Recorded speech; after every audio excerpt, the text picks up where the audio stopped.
Hello people and welcome back to the channel. So a lot of you have been asking me why am I not uploading videos. So a lot of you have been asking me why am I not uploading videos.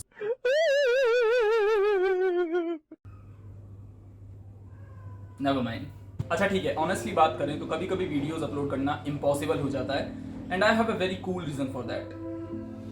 Actually very hot reason for that. ये मौसम बहुत गर्मी का है, बिना cooler के shooting नहीं हो पाती है. क्या आप मुझे सुन पा रहे हैं? Let me share something with you. I love sci-fi movies. Not only that, I also love traveling, especially traveling through air.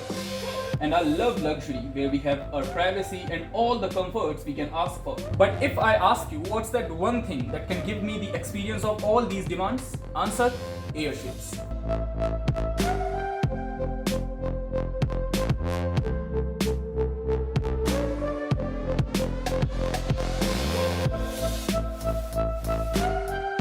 Come on guys, admit it. Airships are amazing. They are cool, they are gigantic, and they are something which you always see in a visual representation of some alternate reality or any sci-fi movie which depicts future technology. But the question is, where are these airships right now? Do you remember when was the last time you saw these flying whales in the sky? Of course you don't, because airship industry was shut down almost a century ago, and not because of some economical or environmental issue, but because of one single catastrophic disaster, one of the deadliest and most horrible in the history of giant airships.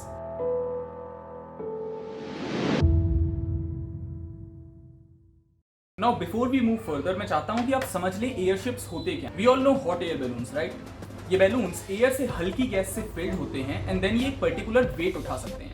And in balloons में एक particular compartment passengers के लिए booked होता है. Same is for airships. बस इनका जो compartment होता है वो काफी बड़ा होता है साइज में as compare to the compartment of hot air balloons, but वो काफी छोटा होता है साइज में as compare to the whole size of an airship. And इस तरीके के व्हीकल्स को लाइटर देन एयर व्हीकल्स कहा जाता है, क्योंकि एज आई सेड कि इनमें lighter than air gas use होती है. Now let's talk about what was the point of these airships at that time. Well, actually they were able to give travel experiences that normal airplanes couldn't even imagine doing in the late 1920s. People found airships very fascinating. They thought it's a miraculous thing and a great representation of engineering, which it was. I mean, it's not their fault. Easily, if we will see something as big as a cruise ship floating in the sky, giving a world-class luxurious experience to passengers, we will eventually think that flying cars could be a reality someday. अब imagine करो कि तुम्हें Europe से US जाना है, तो सबसे पहले तुम क्या सोचोगे? Commercial airplanes. But those bad boys are definitely not good for environment. They account for approx 10% of carbon emissions. Then what? A train? Sadly, it accounts for half as that of airplanes. So air, land, and then comes what? Water?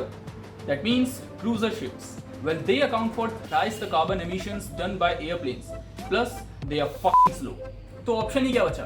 Airship इकलौता ऐसा alternative था जिसका बहुत कम या ना के बराबर carbon emission था. प्लस आप यूरोप से यूएस उसमें केवल आधे टाइम में पहुंच सकते थे with a speed of 126 kilometre per hour. And while I am talking about these data and numbers, I am actually talking about the world's biggest airship ever made, the largest object to ever fly in sky. Germany's rising prominence, the Hindenburg. That airship had all the luxurious amenities in it, like dining rooms, private rooms, and even piano lounges. The Hindenburg was almost as huge as the Titanic itself. It used to run on hydrogen gas, and while being powered by a flammable gas, it still used to have a smoking room too. And now that I have told you about hydrogen and its flammable nature, I would like to share the details of that one disaster that happened to the Great Hindenburg. So बात है 1937 की, जब airships aviation industry में काफी popular हो रहे थे. उस टाइम वो नॉन फ्लेमेबल हीलियम गैस पर चलते थे, बट अचानक से यूएस, जो कि हीलियम का बिगेस्ट एक्सपोर्टर था, उसने हीलियम की एक्सपोर्ट पर बैन लगा दिया. नतीजा, दुनिया भर के एयरशिप्स अब हाइड्रोजन पर डिपेंडेंट थे. People really thought that it's because of its cheap cost, but actually hydrogen is highly flammable. That means it's the most expensive thing because it will cost life. And that's why दुनिया में अलग अलग जगह airship travelling में काफी हादसे हो रहे थे. Like in 1992 यूएस में Roma airship, in 1923 French Navy airship Dixmude, and in 1930 UK ship R101. But Germans को LZ-129 दैट इज हिंडनबर्ग पर पूरा भरोसा था। हादसे से पहले भी हिंडनबर्ग ने बिना किसी तकलीफ के 17 इंटरकॉन्टिनेंटल फ्लाइट्स की थी। Even it was the man's latest attempt to conquer the Atlantic. It was like the unsinkable Titanic for Germans. Now let's jump on to the D-Day 6 May 1937। Hindenburg New York के ऊपर से उड़ते हुए लेकहर्स्ट new Jersey की तरफ जा रहा है, जहां आज अचानक काफी फोटोग्राफर्स हिंडनबर्ग की लैंडिंग को कैप्चर करना चाहते हैं। करीब 97 पैसेंजर्स इसमें बैठे हैं and they all are bloody rich people. ये तस्वीरें हिंडनबर्ग क्रैश से कुछ घंटों पहले की हैं।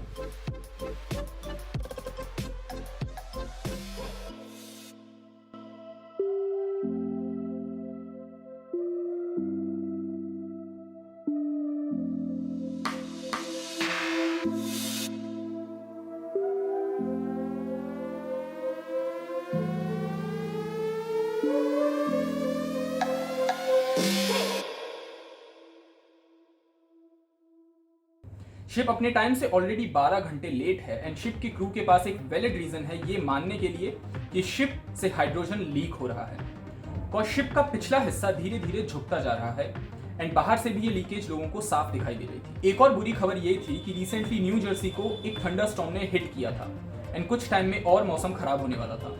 That means the air was charged with electrostatic activity. Again she dumps ballast and a nervous tension grips those who are watching. For this is something unusual. There goes more ballast, but the tail is settling in spite of all that has been dumped. That clearly shows Hindenburg जिसमें highly flammable gas है जो कि continuously leak हो रही है, एक electrostatic environment में जल्दी लैंड करने की कोशिश कर रहा था। And just a few minutes before landing, it went down like this.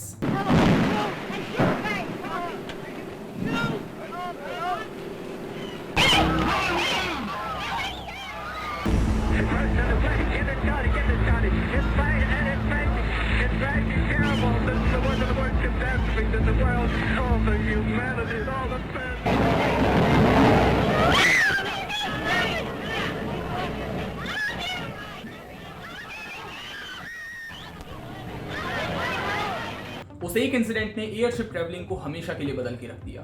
ऐसा नहीं था कि ये पहला इंसिडेंट था, ऐसा भी नहीं था कि ये सबसे खतरनाक इंसिडेंट था।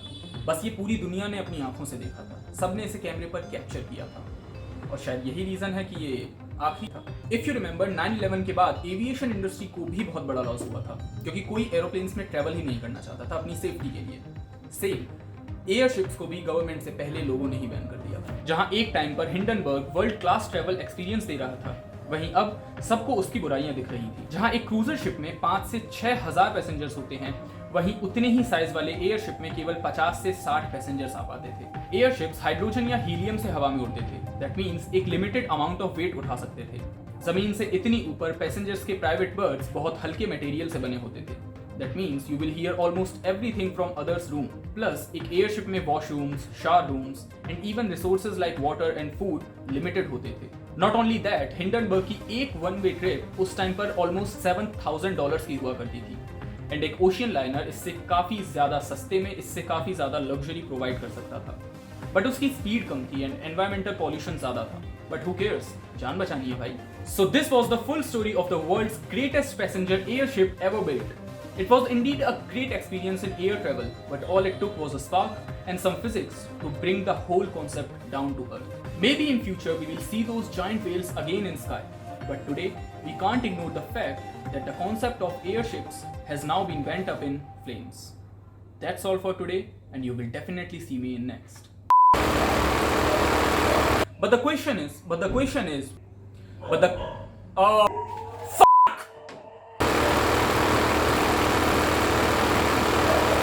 उसने हीलियम को एक्सपोर्ट करना एंड इन 19